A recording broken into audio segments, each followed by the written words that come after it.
Hi, I'm Kyle Ray, and I'm going to be talking about the expectancy violations theory.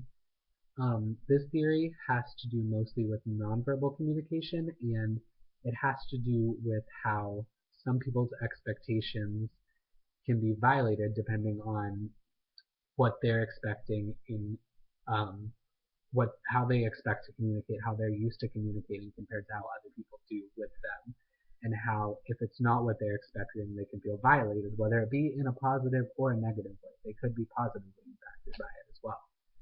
Um, I mostly find this theory to be really relatable in a cultural sense, having to do with people coming from many different cultural backgrounds, expecting many different ways to be greeted and to communicate with one another, not just vocally again, but also physically and non-verbally. Um, One way that I personally could relate to this is through my boyfriend. He's Mexican, and his family is very outgoing and they can be very in your face. And when they greet you, even from the first time I met you, it's all hugs and handshakes and kisses on the cheek, and it's very personal and touchy and again in your face. And coming from a person who's pretty much to themselves and not really outgoing until I can really like sit down and get to know a person, it was very much a culture shock for me at first.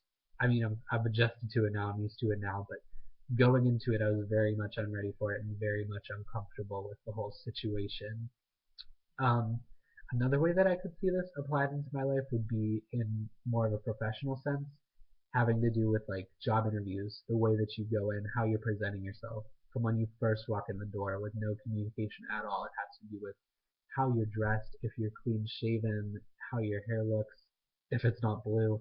Um, Basically, just like if you shake their hands, so much is established from your actions alone, the way you're sitting, than just by the way you're talking to them and what you're saying to them. So from the get-go, you're communicating something to them, whether they take it positively or negatively.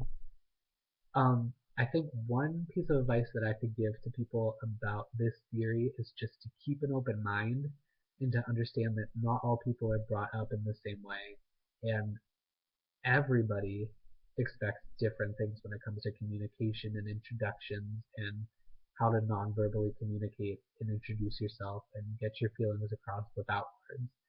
Everybody has a different way of communicating. Every culture has a different way of communicating.